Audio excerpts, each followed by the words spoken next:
para todos, bienvenidos a Saber Vivir Mejor. Es un placer para nosotros reencontrarnos como siempre aquí donde vamos a estar hablando de cosas, bueno, muy variadas, desde el consultorio de nuestra querida doctora Alejandra Rey hasta la Ley Integral de Cuidados Paliativos recientemente aprobada en este mes de agosto. Vamos a conocer un poco mejor esta ley y su puesta en práctica y además una invitada multifacética. Estos son los avances de hoy.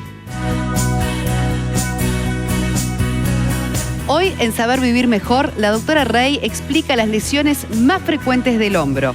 Conversamos sobre cuidados paliativos con el doctor Fernando Elordoy y nos acompaña la comunicadora Ana Laura Barreto.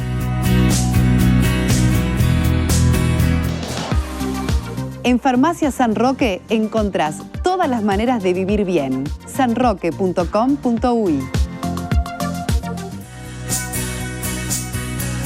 Presenta Pronocal Nestlé Health Science. Perdé peso de forma rápida, segura y avalada por la ciencia.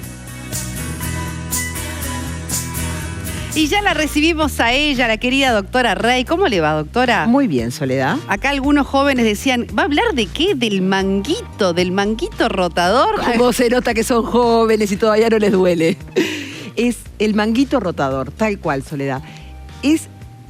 Vamos a ubicarlo primero. ¿Qué es? Vamos a hablar del hombro y la articulación del hombro. El hombro lo vivimos moviendo, es una de las articulaciones que mayor amplitud de movimiento tiene y la movemos mucho. Exacto. Es un tipo de articulación en la que participan tres huesos. El húmero, que tiene una cabeza de húmero, el omóplato, que tiene la cavidad donde esa cabeza se asienta, y la clavícula, que está por delante. Esos tres huesos están unidos por un conjunto de músculos, por 4 músculos y sus tendones, y ese conjunto de músculos que hacen que esa cabeza quede ubicada en esa cavidad se llama manguito rotador. O sea, son los músculos que sostienen a la articulación y permite que nosotros movamos el hombro sin que se salga del lugar. Claro, y a veces por quizás el tipo de trabajo que uno tiene o por la edad, exactamente, empieza como a aflojarse todo ese sostén, toda digamos, esa muscular. estructura. Las causas pueden ser variadas, está mucho relacionado, pueden ser o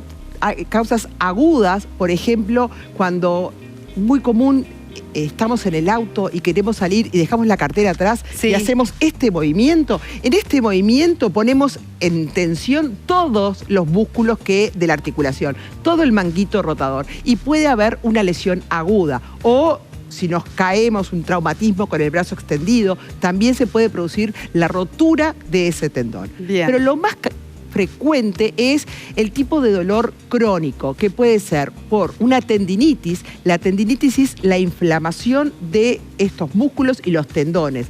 Esa tendinitis puede ser también aguda o puede ir evolucionando con la cronicidad. ¿Y por qué es mayor a medida que aumenta la edad? Es porque como las otras articulaciones se van desgastando con el uso, y al desgastarse con el uso puede haber como superficies irregulares, y un músculo que esté permanentemente rozando en una zona irregular va a producir inflamación, va a producir dolor y puede producir la otra patología asociada al manguito, que es el desgarro. El desgarro de alguna parte de este tendón puede ser un desgarro parcial, que es lo más frecuente, o un desgarro total. El desgarro total se produce por un traumatismo o un desgarro parcial que por un esfuerzo mayor se puede llegar a romper. Bueno, ¿y ahí qué se puede hacer, doctora, para remediar el asunto, para aliviar principalmente el dolor? Ahí está. Primero, ¿quiénes son los que lo tienen más? Como tú decías, está muy vinculado a nuestro quehacer diario, ya sea el trabajo en la computadora, fundamentalmente las personas que trabajan con los brazos arriba, ya sea pintores, carpinteros, todo lo que sea elevar el brazo, esos tienen como factor de riesgo para las lesiones. ¿Qué se hace o cómo se diagnostica? Una placa del hombro nos puede ayudar a ver irregularidades, artrosis, pero lo más conveniente para ver la inflamación del tendón y si hay desgarro es o una ecografía o una resonancia. Una vez que se diagnostica, primero, ¿cómo se manifiesta? ¿Cómo puedo saber que tengo un dolor en el hombro? Es dolor. Un dolor que es con un componente nocturno, que duele a realizar algunas actividades, pero más que la limitación de los movimientos, lo que llama la atención es el dolor. Ese dolor, como decíamos, puede ser crónico o puede tener como empujes a lo largo del tiempo. Y me preguntabas cómo lo tratamos. Y bueno, lo también se va a diferenciar si es una patología crónica o es una patología aguda. Lo primero que le van a hacer es un descanso de la articulación, usar un cabestrillo, hacer que cambie algunas funciones que está utilizando y después reforzar con fisioterapia todos estos músculos. Es muy importante la fisioterapia y realmente un 80% de los desgarros y las tendinitis mejoran con la fortificación. 80%, es bueno, mucho. eso es bastante optimista, pero no llega a una operación, ¿no? Bueno, en algunos casos en los cuales esa articulación se sale permanentemente, o el desgarro es muy grande, o es agudo, o hay un dolor crónico muy importante, se puede plantear un tratamiento quirúrgico. Bien. Que hoy por hoy se hace con artroscopía, con una cirugía mínimamente invasiva, en la cual fijan los diferentes tendones al hueso y reconstruyen de vuelta el hombro. Es una cirugía que es dolorosa y que tiene un largo periodo de rehabilitación.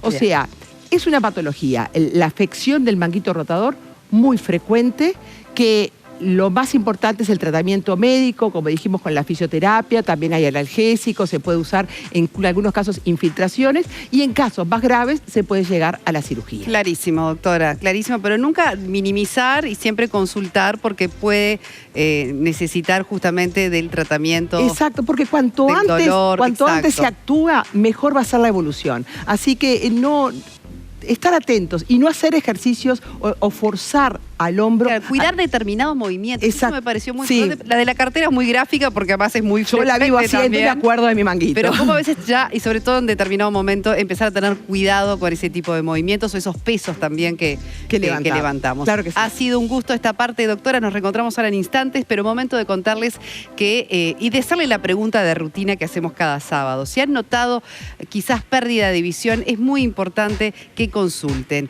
Capaz que si no estás esperando para operarte esa catarata que te impide ver con normalidad o simplemente querés tener un diagnóstico preciso. Bueno, no esperes más porque en Oftalmovisión podés agendar tu consulta en 24 horas. Vas a encontrar un staff de 12 oftalmólogos especialistas con modernos consultorios, el mejor blog quirúrgico y toda la tecnología en estudios paraclínicos. Así que agenda tu consulta porque aún te queda mucho por mirar, como te decíamos, cada sábado. Y hoy fuimos hasta Oftalmovisión para hablar esta vez del párpado caído. Vean la nota.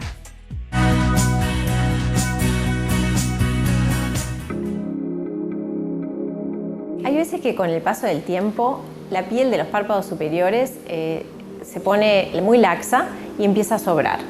Estos casos puede hacer que la mirada cambie, la expresión de la mirada se ve más triste, se ve como cansada y de repente no es la expresión que la persona quiere manifestar. Estos casos lo que podemos solucionar con una cirugía que es la de blefaroplastia superior. Es una cirugía con anestesia local, es ambulatoria, relativamente sencilla y lo que permite es devolver esa frescura, esa mirada. Muchas veces cuando quieren maquillarse las mujeres las pestañas están tapadas por el párpado superior, no luce el maquillaje. Todo esto mejora con la cirugía, que sobre todo lo que mejora es la calidad de vida de la persona.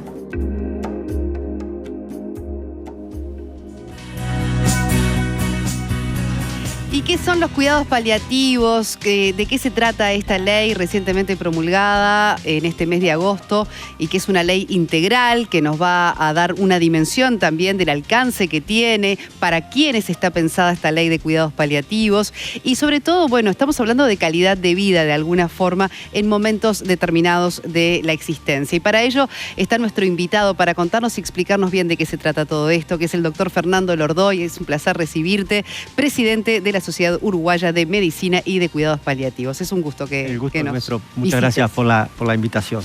Bueno, efectivamente decíamos, hay una ley ahora que tiene un alcance muy importante, pero antes mucha gente quizás dice, bueno, pero ¿qué hay que entender por cuidados paliativos?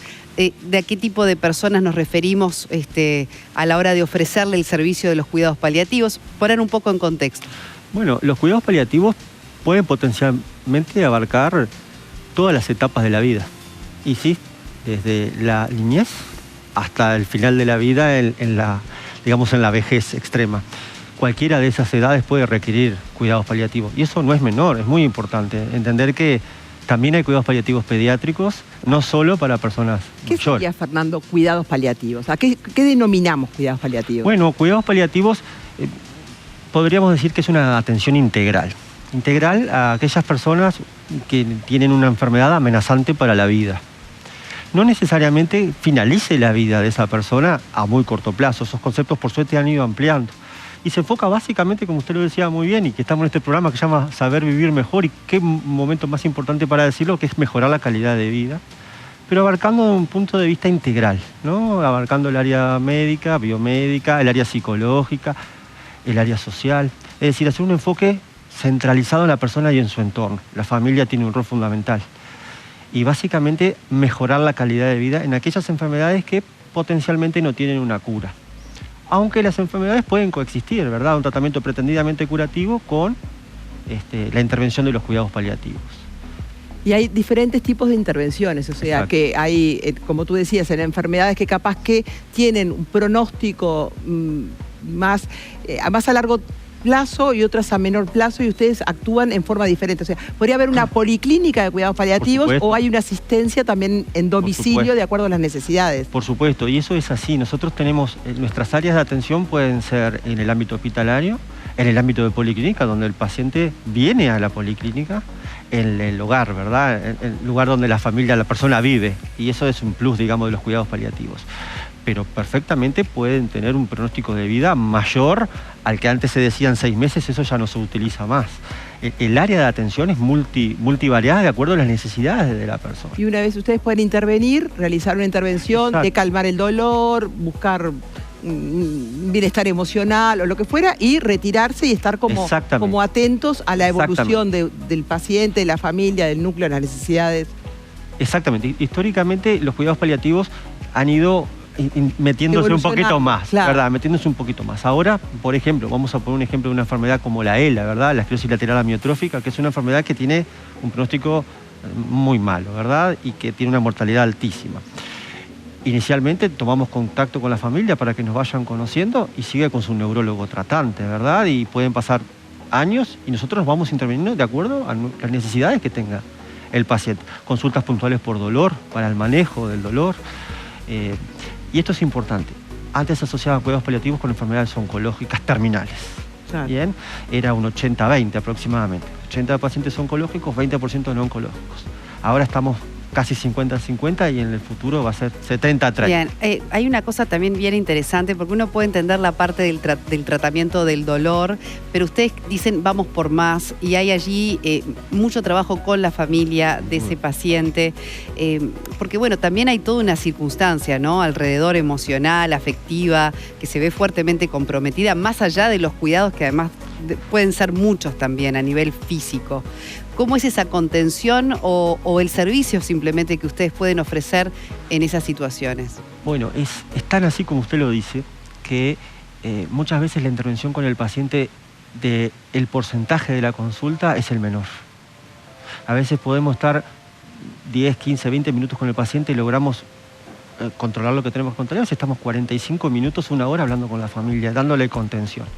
Porque esta es la sociedad donde vivimos, estamos acostumbrados a esconder la muerte, ¿verdad? O esconder la posibilidad de la muerte. Esas cosas no se hablan, no se dicen. Decir que la familia tiene derecho a estar enojada, triste, contener en todo lo que tenga que ver. Contener que se vienen momentos difíciles. El trabajo con la familia es esencial para contener. Nunca vamos a preparar para perder un ser querido. Pero para hablar sí, de esos temas, para aflojar eso. Sí. Discúlpeme, doctor. No, discúlpame tú. Qué difícil a veces a la familia aceptar de que va a venir la muerte, y yo a veces cuesta más a la familia que a la propia persona que está enferma, ¿no? Sin duda. Eso es porque uno siempre quiere dar más por el otro, entonces todo lo que pueda darlo, y a veces el intento de dar más se falla, ¿no? O se va en contra de la voluntad del paciente. Usted le debe haber pasado, ¿no? Seguramente si le preguntara cómo quisiera morir uno, diría de una manera. Ahora, para el familiar, todo, ¿verdad? Todo que no es bueno. Claro. Porque la tecnología... ¿Qué pasa ahí? Porque es importante lo que están planteando. La tecnología no implica morir bien, ¿verdad? La tecnología no implica morir bien. Mucha gente fallece en CTI. Saludo a los colegas intensivistas que hacen un trabajo excepcional. Cuando no tienen criterios, por presión familiar, creyendo que están haciendo lo mejor, y el paciente fallece solo, lleno de ruido, lleno de cables. Y el pronóstico de esa enfermedad ya está dado por la enfermedad. Entonces, hablar con la familia, entender que es un proceso que tenemos que aceptarlo. Porque si hay algo que nosotros sabemos es que vamos a morir. Si hay algo que tenemos claro todos, que vamos a morir.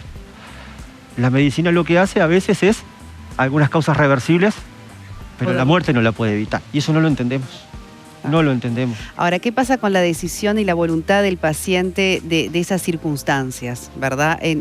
¿Hasta dónde un paciente hoy puede decir, bueno, yo quiero un respirador hasta acá? O no quiero entrar a CTI. O no quiero entrar a CTI. Es decir, ¿qué pasa con esa voluntad del paciente de cómo quiere manejarse con la evolución de esa enfermedad? Eso está regulado por ley. Acá en este país es un país pionero en lo que es la ley de voluntad anticipada, que no aplica a pacientes en cuidados paliativos. Aplica a cualquiera de los que están ahí atrás de cámara, a ustedes, a cualquiera de nosotros, ¿no? Yo ahora recién hablaba fuera de micrófono que me preguntaban a quién aplicaban. Bueno, yo de repente tengo un accidente, ahora salgo acá a la calle, tengo un accidente y tengo un palo respiratorio y estoy un rato. Yo puedo pedir que no se me reanime. Claro, tendrías que haber pedido antes. Pero lo puedo pedir, o le puedo haber dicho a mi señora, si me llega a pasar, y eso es válido, o le puedo haber dicho a mi médico tratante, y está escrito en la historia, y es documento médico legal, que no se hagan intervenciones que yo no deseo. Pero son cosas que se hablan en las familias, porque no. Eso te iba a decir, ¿qué tan claro tenemos cada uno de nosotros con nuestros seres queridos esas voluntades, por ejemplo? Disculpe que lo interrumpa, pero ¿cuánto hablamos en una familia en un domingo que nos juntamos a comer? De esas cosas no hables, no digas eso. Totalmente. ¿Cómo vas a hablar de eso? Vas a llamar a la muerte. Pero cuando pasa no sabemos qué hacer. Nos sentimos impotentes. Hay que hablarlo, porque es algo que va a pasar. Y no es llamar a la muerte ni llamar a nadie, es realmente decir, a mí me gustaría que si me tocara esto, se hiciera con esto. Lo mismo también, y ahora sí aplicado a cuidados paliativos, si yo tengo una enfermedad, quiero decir lo que quiero hacer si yo no estoy. ¿Qué hacemos muchas veces los familiares? No hables eso, no digas eso. El paciente lo necesita. Se queda con algo acá ahogado. Si yo fallezco, me gustaría que, eso se llama legado, ¿verdad? Me gustaría que esto lo hicieras vos, esto lo hicieras vos, y no lo dejamos. No sé si alguna le había pasado. Es verdad. No lo dejamos. Claro creo que de los mayores tabúes, incluso, que hoy perduran. Te voy a contar lo que me pasó hace muy poquitito, Sí. Porque está el caso.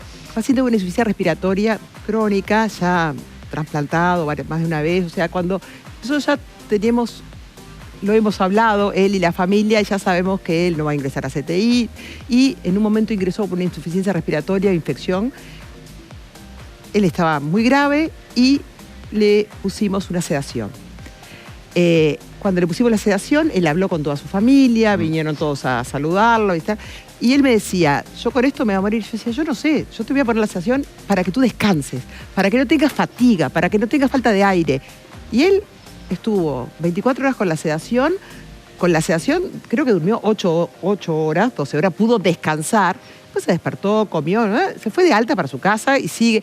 Bueno. Entonces, creo que ese cuando lo viví, que esto fue hace muy poquitito, esto lo tengo que contar, porque cómo está relacionada la sedación con algo que tú pones y como consecuencia trae el fallecimiento. Y eso no es así. Muchas veces estás ayudando a otras cosas, a que calme, a que duerme, a que no piense, a que... Eso que usted dice es fantástico, porque nadie se pregunta cuando lo van a operar de una apendicitis, me van a poner sedación, me voy a morir por la sedación. Por la anestesia, digamos. Claro. La anestesia son exactamente los mismos fármacos que utilizamos en la sedación. Y como muy bien decía la doctora, la sedación paliativa jamás es con criterio de acabar la vida. No son fármacos letales, queda demostrado por el tema.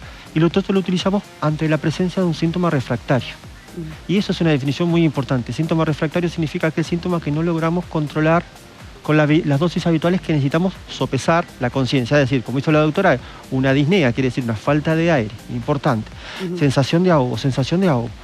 Es una desesperación. Nosotros le decimos sed de aire. Ustedes se imaginarán es querer tomar agua y no poder acceder. Imagínense el aire. Lo único que hace es producir 10 veces más ansiedad y más falta de aire. Lo que hizo la doctora se llama sedación intermitente. Claro. Se hace una sedación, se mejora el síntoma y se levanta. Doctor, con respecto al acceso también, porque ahora decíamos hay una ley, esta ley, ¿qué viene a agregar? Porque los cuidados paliativos es algo que ya se venía dando, me imagino que también acá están puesto un poco en la mesa el tema del alcance, es algo que piden las familias, es un servicio que ustedes ofrecen, ¿cómo es, digamos, la dinámica de esta situación? Bueno, por suerte tenemos una ley, acá se las traigo, se las dejo de regalo, es la 20.179. Lo primero que, si ustedes me permiten, quisiera decir que la ley es una letra fría, ¿no?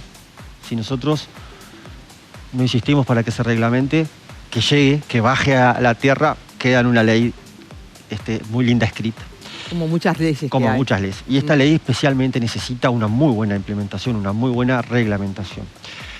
Uruguay tiene dentro de Latinoamérica, gracias a los esfuerzos que hicieron los pioneros, que justo hablamos con la doctora hoy temprano. Sí, que los tengo que nombrar. Sí, por Cristina supuesto, Gómez claro y Gabriela Piris, que para mí fueron, sí. creo, las pioneras en sí. Uruguay. Esto no existía cuando yo estudié medicina. Esto fue apareciendo y creo que con un 70% de cobertura de cuidados paliativos en Uruguay han hecho un trabajo, todos ustedes, maravilloso. Usted la nombró y hay otros también, Sí. y los que fundaron Laura la sociedad Ramos también, sí. Gente que realmente uno debe siempre reconocer. Uruguay tiene un 65%, 70% de cobertura a nivel de Latinoamérica, es sin lugar a dudas de los mejores, pero son números. Las personas no son números. Jamás para nosotros tener un 75 nos deja confort. Claro. El gran problema es las asimetrías, la calidad, el acceso, y que le llegue a todos por igual. Porque si yo siempre digo lo mismo, si nosotros salimos un poco acá de Lorenzo Carnelli, del Canal 10, y damos una vuelta, tenemos concentrados la mayor cantidad de centros médicos en una zona así. Y ahí tenemos de repente 3, 4, 5 unidades de cuidados paliativos. ¿Qué pasa en el interior de la República? Pero cruzamos el arroyo Pando, el arroyo Carrasco, y ya las diferencias son abrumadoras. Y eso no es justo. Entonces esta ley busca eso, busca que sea universal, que sean equitativos, que sean accesibles. Y lo que usted preguntaba muy bien, lo ideal es que los colegas sepan que existen y sepan que somos unidades de apoyo. Y no vamos a robar ningún paciente ni a sacar ningún paciente, sino que damos apoyo a eso, contención a eso, y que tenemos capacidades de poder también ir al domicilio, ir a otros lugares que a veces los colegas no lo pueden hacer. Y la idea es llegar a un 100% de todo lo que lo requiera. Bien. Y doctor, por último, bueno, en este país siempre está sobrevolando el tema de la eutanasia también, y a veces uno habla de cuidados paliativos, habla de morir con dignidad o en situaciones muy extremas, bueno, de respetar la decisión, la voluntad de ese paciente que puede estar sufriendo o no. ¿Qué pasa con esa dicotomía? ¿Cuál es la posición personal incluso que puede tomar en un tema tan sensible cuando se trata, bueno, justamente de evitar el sufrimiento, evitar el dolor? Esa última parte que usted dice es tal cual. Siempre aquellos que promueven la eutanasia, lo primero que hay que pensar es que lo que están buscando es aliviar el sufrimiento. Bajo ningún concepto son homicidas, ¿verdad? ¿No? Porque es importante, ¿no? Que siempre tenemos que hablar de las cosas como son. Y son bien intencionados. Pero los cuidados paliativos nada que ver tienen con la eutanasia. No son complementarios, no son opuestos. Cuidados paliativos se centran en la vida de la persona. Nosotros trabajamos en la vida y que es la muerte el proceso natural, y así lo asumimos. No aceleramos el proceso de final de vida. Creemos que podemos controlar el sufrimiento en distintas áreas, como decíamos hoy más temprano, porque no solo se sufre con el dolor. El dolor, a veces nosotros lo que llamamos dolor total, es un dolor espiritual. Claro. Por ejemplo, un dolor psicológico, un dolor que voy a dejar a mis hijos chiquitos. No sé si me entiende. Sí, claro que sí. Ese dolor no se cura con morfina o no se calma con morfina. Y ese enfoque en los cuidados paliativos nos especializamos cada vez más, porque somos una disciplina muy científica, muy académica, de mucho rigor académico, que hay que estudiar. Y de campo. Y de campo, que buscamos aliviar en la vida. La eutanasia busca, a diferencia de los cuidados paliativos, busca finalizar el sufrimiento con la vida del paciente. Exacto. Entonces nosotros desde la Sociedad de Medicina de Cuidados Paliativos hemos tenido una postura de no pronunciarnos sobre la eutanasia porque es un tema filosófico. Si la doctora está de acuerdo, yo no la voy a convencer de algo cuando filosóficamente tiene esa postura. Pero sí aclaramos, cuidados paliativos no hacen eutanasia, no aceleran el proceso del final de vida. Y como decía muy bien la doctora, que ponía el ejemplo de la sedación, que muchas veces se confunde, es importante aclarar los conceptos. Excelente. Eso Bien. es muy importante. Dicho Claro que sí. esto, bueno, felicitaciones por contar ahora con la ley y ojalá, bueno, ese anhelo de universalizar los cuidados paliativos, el alcance y las desigualdades, realmente se logre. Muchísimas gracias, doctor, por habernos acompañado. El agradecido soy yo y se los dejo de regalo para que lo tengan ahí presente. Nos mandan a estudiar. Muy bien. En detalle. Ha sido un placer, muchas gracias. Bueno, doctora, nosotros continuamos y quiero decirles a todos que Óptica Brioso sigue regalando. Si compras un armazón con cristales de línea premium y te llevas otro par con la misma graduación de líneas seleccionadas. Así que además tienen la mejor garantía y atención en sus locales de Montevideo y canelones. Bueno, vamos a hacer una breve pausa y cuando regresemos tenemos mucho para seguir compartiendo y además una invitada muy especial. Realmente tiene múltiples facetas porque es una gran comunicadora, pero también actriz, trabaja en publicidad, tiene años de experiencia en los medios de comunicación, así que tenemos mucho para preguntarle y además muy familiera, según nos consta. Ana Laura Barreto va a estar con nosotros en instantes nada más. Breve pausa y ya regresamos con Saber Vivir Mejor.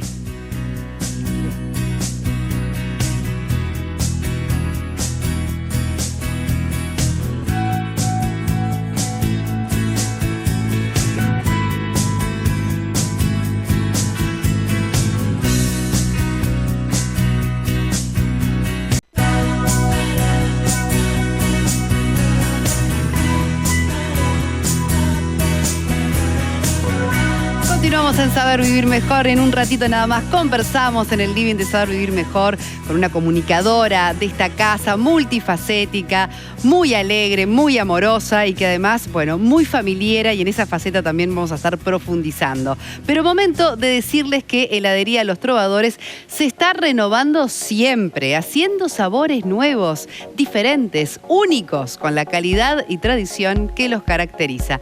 Importante seguirlos en Instagram, así vas a poder ver las próximas novedades que están preparando para festejar en el mes de septiembre la primavera, pero también sus 89 años. Así que ya sabés, en septiembre hay que estar atentos que en Heladería Los Trovadores te esperan para festejar con muchos regalos. Y te cuento además que tiene sentido que quieras volver a disfrutar de la música, de los sonidos de la naturaleza, de las charlas en familia. Por eso tiene sentido que elijas Audical, porque en Audical somos líderes en soluciones auditivas y podés agendar una consulta gratuita al 18899. Tiene sentido. En Audical está la mejor solución para tu audición. Por eso somos líderes en soluciones auditivas. Audical. Tiene sentido que nos elijas. Teléfono 18899. Y vamos a continuar aquí en La Barra para hablar con Alfredo Aguilera de Laboratorio Apifarma a propósito del uso del veneno de abejas para aliviar el dolor. Y en este caso, yo creo que a esta altura del año nos pasa a casi todos, contracturas musculares, que son visitas permanentes, frecuentes, sí. Podemos decir. ¿Cuáles son? Bueno, pero en primer lugar, Alfredo, ¿cómo estás? Como siempre. Muy bien, muchas gracias por recibirme. Según su conocimiento, ¿cuáles serían las contracturas musculares? ¿Dónde se localizarían las más frecuentes? Yo me imagino en la zona del cuello, por lo menos es... Sin duda, yo te diría que la gente consulta más por artrosis y enseguida las contracturas. Y básicamente la espalda alta es la más complicada. ¿Viste? Mala postura, el celular. Bueno, sí, ni hablar, esa posición. Sí. Y además, yo creo que el estrés está muy relacionado. Hay dos musculitos en la zona entre... los que nos dejan llevar los omóplatos. Los omóplatos hacia atrás, que son aductores escapulares que se llaman, que son como dos globitos. Esos son los que más se contracturan. Y cuando uno respira, duele, y duele mucho. Ese es bastante común, ese es básicamente el más común. Después, a nivel del trapecio, la base de la nuca, que hay mucha gente que dice, ay, yo me mareo, tengo sensación de vómito. Y sí, obvio, puede pasar, realidad está vinculado a la falta de irrigación. Bueno, por supuesto, muchas veces se contractura el trapecio a esta altura y se va todo por el brazo y duele el brazo. Y a veces la gente cree que es algún dolor ahí, no sé, hice un movimiento, y en realidad... sale de la espalda el dolor y se ramifica. Tocás acá y hay una piedra. Bueno, ¿y qué pueden hacer los productos de Apifarma en esas situaciones? Nosotros tenemos muy buena experiencia con el uso de la crema y el gel aplicado en la zona. A veces hay gente que se lo aplica a sí mismo. Yo creo que está bueno siempre que alguien te pueda ayudar, principalmente a nivel de los aductores escapulares, donde uno no llega. De repente la base de la nuca, ahí uno se los puede hacer al masaje.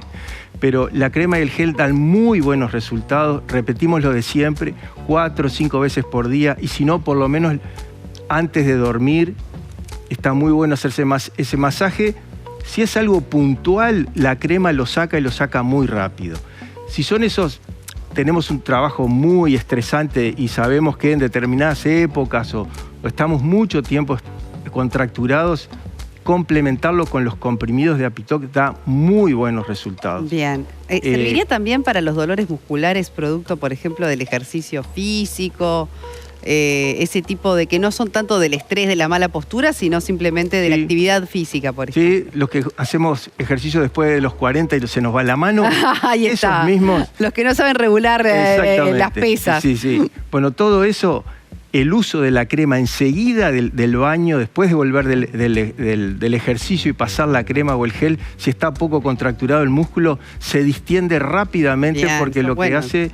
Sí, el veneno de abejas ayuda a que se llene de sangre el músculo, que en realidad cuando se contractura pierde esa irrigación. Entonces rápidamente vuelve a descontracturarse, diríamos. Se va la contractura y vuelve a circular la sangre como debería. Excelente. Bueno, bien claro, para contracturas musculares, para dolores musculares también, el uso de los productos de Apifarma, que son muy efectivos y además rápidos en el alivio de ese dolor. Muchísimas gracias, como siempre, Alfredo. Nosotros continuamos en Saber Vivir Mejor. Quiero decirles que con Farmacia San Roque vivís bien, vivís como más te gusta, porque con su programa de puntos accedes a descuentos exclusivos y además sumás puntos que podés usar como forma de pago. Acordate que cada punto vale $1. Adherite ahora en tarjetasanroque.com.uy y comenzá a disfrutar de los beneficios. Farmacia San Roque, viví bien. En Farmacia San Roque encontrás todas las maneras de vivir bien. sanroque.com.uy. Y ya está nuestra invitada, yo les decía, comunicadora de esta casa, pero una mujer que realmente ha incursionado en muchos terrenos, con gran experiencia en los medios de comunicación y además muy familiera. Hoy nos visitan a Laura Barreto, así que con un fuerte aplauso a la recibimos. Buenas tardes. Muchas gracias por la invitación. Gracias por acompañarnos. Por favor, para mí es un placer acompañarlas, me encanta. Ana Laura, he dicho mucho en el programa el tema de que tú sos muy familiar, para hablar de cosas porque de tu trayectoria ya muchos conocemos, algunos son muy fans, te vienen siguiendo en todos los canales. Y bueno, la verdad es que quizás tu faceta personal también nos interesa conocer un claro que sí, más. Un placer. Ana Laura, tú sos mamá de un adolescente. Sí, ¿verdad? ¿Cuántos años tiene? 15 años tiene Agustín. ¿A qué edad? Qué difícil. Dios mío, ni me digan. 15 años y como dice, ya va más cerca de los 16, porque es de enero, así que del 17 de enero. Así que sí, es todo como...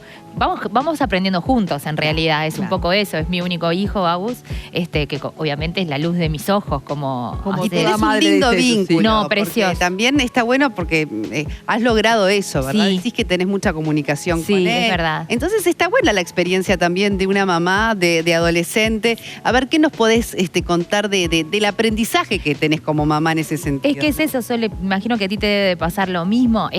Fuimos aprendiendo en cada etapa juntos, porque yo totalmente desconocía al respecto de la maternidad, mi primer hijo, pero bueno, a mí, como saben, yo hablo mucho. En casa no soy la excepción. Y Agus también. Entonces, hay veces me sorprendo porque de las maneras más impensadas, de repente surgen conversaciones súper profundas y que aprendo con él literal, porque de algún punto de vista, formas de pensar, formas de ver, que él te lo muestra desde otro lugar y que te hace replantearte un montón de cosas. ¿Cómo esa generación de los 14, 15 te desestructura? Total. Porque tienen un concepto del feminismo diferente, del están físico, informados. Pero lo tienen incorporado. Eso es lo que muchos chicos que lo tienen incorporado. Eso es lo que me sorprende. Eso es lo que me sorprende. Porque no es una postura, no es un pensar está bien, está mal. Lo dicen tan naturalmente. Inclusive es una tontería, pero yo hablo de que en un programa de televisión un día estaban haciendo un chiste sobre el cuerpo de uno, el cuerpo del otro, el género de uno, el género de otro.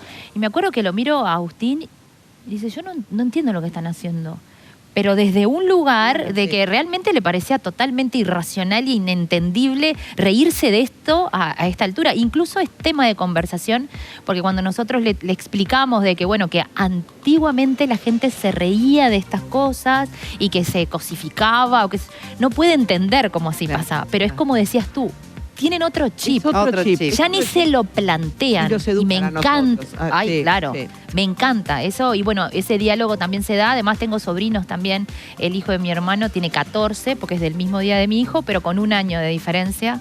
Y mis otros sobrinos son de 10. Entonces, viste, otros de 6. Hay como de distintas edades. Y cuando nos juntamos todos, a mí me fascina escucharlos y hablar con ellos y ellos desde cada punto de vista. Y verlos como ellos interactúan, Agus al ser hijo único, Claro. con los primos Bueno, es... ya eso, Ana Laura, a ver, nosotros quizás de chico ni siquiera comíamos en las mismas mesas que No, los adultos. totalmente. O sea, ya ese es el gran paso, ¿no? Sí. Ellos no solo se sientan con los adultos, sino que además tienen opiniones Hablan de firmes. de mano a mano, cara a Exactamente. cara. Y creo que eso es algo, bueno, muy, muy productivo, ¿no? También ese espacio para escucharlos a ellos, saber Sí. qué piensan de los temas y de las cosas. Claro, y por eso digo, en base al escuchar también es que uno aprende. Porque Exacto. uno hay veces que se pone el rol, Porque no, bueno. tienen otra mentalidad, Total, tienen otra cabeza. Totalmente. Sin duda. Totalmente. Y eso es lo que me pasa con Agustín y que celebro y que me parece maravilloso, la posibilidad de poder hablar así y que me sorprendan las contestaciones.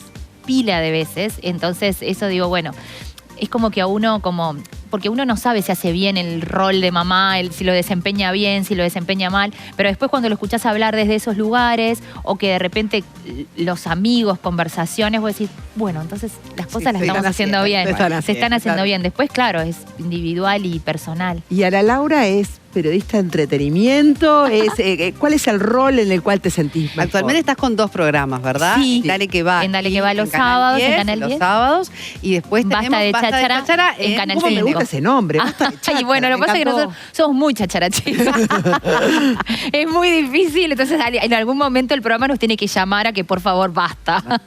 Pero no, en realidad sí, a mí todo lo que sea comunicar me encanta y me gusta esto desde el lindo lugar de la linda energía. Transmitir a quien nos está viendo. Yo siempre jorobo con la sonrisa y esas cosas, pero lo que quiero mostrar es la alegría, la buena llevar onda, esa buena llevar onda, eso sí. y más allá de que hay noticias que obviamente, porque no todo es color de rosa y cuando uno tiene que comunicar, hay que comunicar diferentes cosas. Ahora, también debo agregarte, Sole, que hace un tiempo estoy trabajando en Subrayado también, Por hice toda la supuesto, parte los viernes, Claro, ahora estamos los jueves Columna de también. espectáculos. La columna de espectáculos. Arrancaste con carnaval. Ahora claro, estás con todo el sí. espectáculo. Qué Después nos podés bueno. tirar algunos piques de lo que Ay, te viene sí. de acá a fin de año que vale la pena. ¿Cómo no? Pero también es desde ese lugar, también me gusta comunicar desde el lado de transmitir buena energía, y que me parece que eso es lo que también los televidentes quieren, ¿no? Claro. Y más en los horarios que tengo, Subrayado es diferente, pero en Dale que va y en Basta de Cháchara, esos horarios permiten estar más distender, distendidos claro. y llegar desde otro lugar. Lo cual igual también me gusta hacer otras cosas. Hace un tiempo atrás en Canal 5, en plena pandemia, teníamos un programa que se llamaba Luces en la Ciudad, Exacto. en donde era un programa que fue la primera vez que yo tuve que salir de piso, salir del vivo también y poder ir a los lugares a entrevistar a la gente. Y como un perfil más serio, Totalmente, era un perfil más serio. Igual tenía como la base de la solidaridad y de las lindas noticias en una época de pandemia tan Te difícil. ayuda, ¿no? Como igual había gente que sin pedir nada a cambio podía ayudar a los demás. Entonces ese programa también me gustó. Que a lo que voy es que si bien no tenía esa índole de repente tan para arriba y qué sé yo, igual me encantó hacerlo, crecí un montón en lo personal por sobre todo y profesionalmente también porque nos tocó hacer historias totalmente diferentes entre ellas y para mí en un montón de aristas desconocidas. Que yo te decía que era multifacética, ha Sí. hecho cosas totalmente diferentes, además de ser actriz, Sí. que justo terminaste una obra Sí. recientemente, es decir, realmente, y además hiciste hasta un programa de cocina, donde se ve que en la cocina también se defiende, pero no le vamos a preguntar nada de Próximamente cocina. Masterchef. Ay, no, estoy aprendiendo también porque horrible. Pero viste que cuando sos mamá... Pero no se puede dar tiempo para todo No, también. claro, pero yo presto...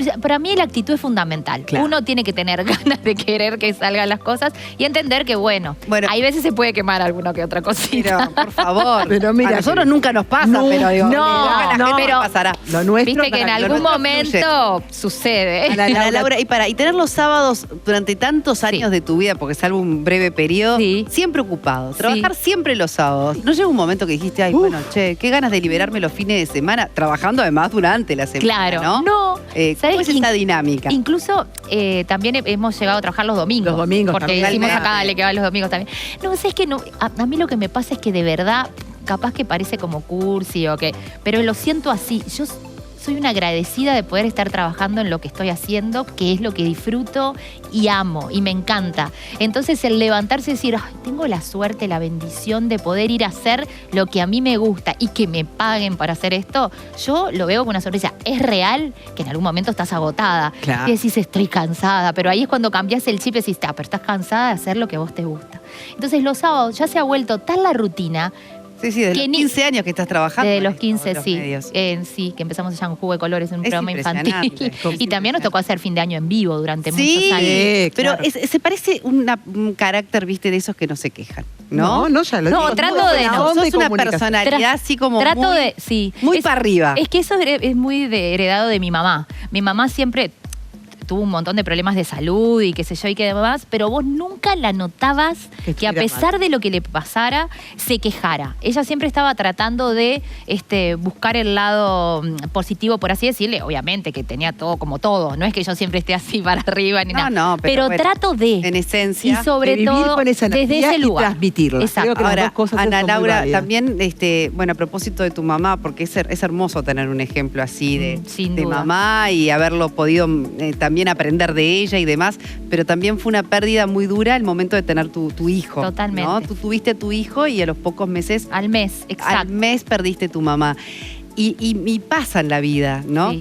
Que cuando tenés un hijo quizás perdés una madre o un padre y son momentos tan ambiguos, ¿verdad? Tan extremos uno con el otro. ¿Cómo lo viviste tú? Porque me consta de mucha gente que también atravesó esa situación, ¿no? Es terrible, es como vos decías, Sole, pasás de la alegría absoluta a no entender nada, porque Vacío. al vacío total. Y más, Agustina, mi primer hijo, la relación que yo siempre tuve con mi mamá, el 17 de enero nace Agus y el 17 de febrero fallece mi madre. Que si bien yo les decía que era una persona que estaba en lista de espera para un trasplante renal, que desde los 20 años vivió con un solo riñón, después le extirparon también ese y se dializaba 3 veces a la semana, o sea que era una persona frágil, pero ella como siempre mostró esa actitud y venía todo súper bien. Nos sorprendió su pérdida, sin duda alguna, nos sorprendió. Y para mí fue un cachetazo terrible y uno a veces es egoísta porque yo ahí pensaba, ¿cómo justo ahora yo qué hago? Claro. Porque desde mi lugar es yo que soy mamá por primera vez y pierdo a mi madre, ¿quién me va a ayudar? ¿Cómo voy a hacer? Porque Es tu sostén emocional. claro, también, ¿no? siempre En lo un fue, momento- el de todos, ¿entendés? Entonces en ese momento uno, ahora con 15 años después, uno piensa, qué egoísta es lo que en ese momento uno pensaba, ¿no? Pero era real que vida. su ausencia se notaban todos. Entonces yo sentí como que fue doble el aprendizaje que tuve que hacer como mamá, porque si bien tenía y tengo el ejemplo a seguir, que para mí mi madre es lo más maravilloso, y ahora que sos mamá y que sos más grande todavía, Más valorás todavía todo lo bueno, no puedes creer. nunca me había dado cuenta de todo. Bueno, pero creo que eso nos debe de pasar A todos. Sí. a casi todos. Y fue muy difícil, por eso mismo, porque era el no saber cómo actuar ante porque lloré, que después te explicaban que era que de repente que tenía un dolor de panza, no tener Y ese abrazo de mamá que muchas veces la necesitas contención. cuando te convertís No, en sí, madre, ¿no? Sí, fue muy difícil. Igual yo siempre sentí que mamá estaba conmigo. Estaba contigo de diferentes Siempre, y me pasa hasta el día de hoy, que nosotros jorobamos, y les decía, mi sobrino, el hijo de mi hermano, nace el 17 de enero del año que había nacido Agustín y que había Así que el fallecido 17 mamá. es un número importante Es en un la vida de número ustedes. súper importante para Claro. nosotros. Pero lo que nosotros siempre, en enero después, mis sobrinos casi todos son de enero. Qué- Entonces nosotros con mi hermano decimos que es como mamá, que fue mandando que sucediera ahí para que no estuviéramos tristes, sino que viéramos el otro lado de la cara de la vida, ¿no? Pero sin duda alguna la ausencia de mi mamá fue un dolor terrible que yo siempre valoro mucho la presencia de mi papá y de mi hermano en esos momentos, que también pasaron a ocupar un rol muy importante. La familia es... Sin duda, de una contención y Exacto. bueno, de traerla siempre entre nosotros, a mi mamá. Y Ana Laura, ¿cuál es porque trabajás mucho, trabajás los fines de semana, trabajás durante la semana. Si no tenés que sobra en cartel, que también trabajás de noche. Sí. Pero además te haces Y con el todo eso tiempo con energía. para ser una mamá presente y con una sonrisa que es maravillosa. ¿Qué sería ese momento que te dedicas a ti? Bueno, O no, porque sí. estamos mucho en esa nueva tendencia de decir, bueno, pero también hay que mimarnos a nosotras mismas, hay Totalmente. que darnos tiempo para hacer nuestras cosas, que nos hagan sentir bien. En tu caso, ¿cómo es? Totalmente. A mí durante mucho tiempo me pasó eso, de que no tenía el tiempo para mí y que no lo veía, porque como estaba tan contenta haciendo las otras cosas, hasta que en un momento agarré y dije, no, frenemos y también tomemos el tiempo para nada, para tomar un café o tomar un mate en la Rambla, 5 minutos y conectar con uno mismo. Entonces yo trato a lo largo del día, después de mucho tiempo que no lo hice, porque debo de decirlo, que uno va aprendiendo. Claro que por sí. eso me gusta decirlo, porque capaz que hay gente que nos está viendo en la casa y dice, ay no, yo tengo tanto que entre que voy a buscar al chiquitín a la escuela y que voy... Bueno, siempre, yo digo, esos minutitos que no tienen por qué ser 5 o 6 horas, el tiempo que uno puedo, pero para conectar conmigo, leer un libro, tomar un café, tomar un mate. Trato de al día, aunque sea 10 minutos, poder hacer esa pausa, desenchufar y tratar de bueno, estar conmigo mismo y escuchar qué es lo que quiero yo y cómo me Excelente, siento, bueno, ¿no? así Y que cargar los que esa no se hacen energía. esta Y cargar esa positiva, energía. claro Pero que sí. es nuevo esto. Bueno, No pero hace- llega. Llega, Todo chicos, llega. ¿Qué tiene, Hay que doctora, saber para buscar. regalarle? ¡Ay, qué con suerte que regalito! por favor. ¡Ay, pero qué nivel! Muchas Tenemos unos gracias. lentes de brioso. Ay, pero Muchísimas qué gracias. nivel, qué lindo. Siempre ¿Cómo nos le eligen quedan? muy bien. A ver Sí, cómo te sí, quedan a sí. ti. Seguro que La están señora se los regios. va probando, nosotros nos podemos ir despidiendo. Ha sido un placer, Ana Laura. No, el placer ha sido todo mío. Muchas Gracias gracias. Por esta venir. energía. Pero por miren. compartir. A ver. Ay, qué Estupendo. Ahora pero por favor. Bueno, con tanto glamour nos despedimos y nos reencontramos el próximo sábado, Doc. ¿En dónde? En el 10, el canal uruguayo.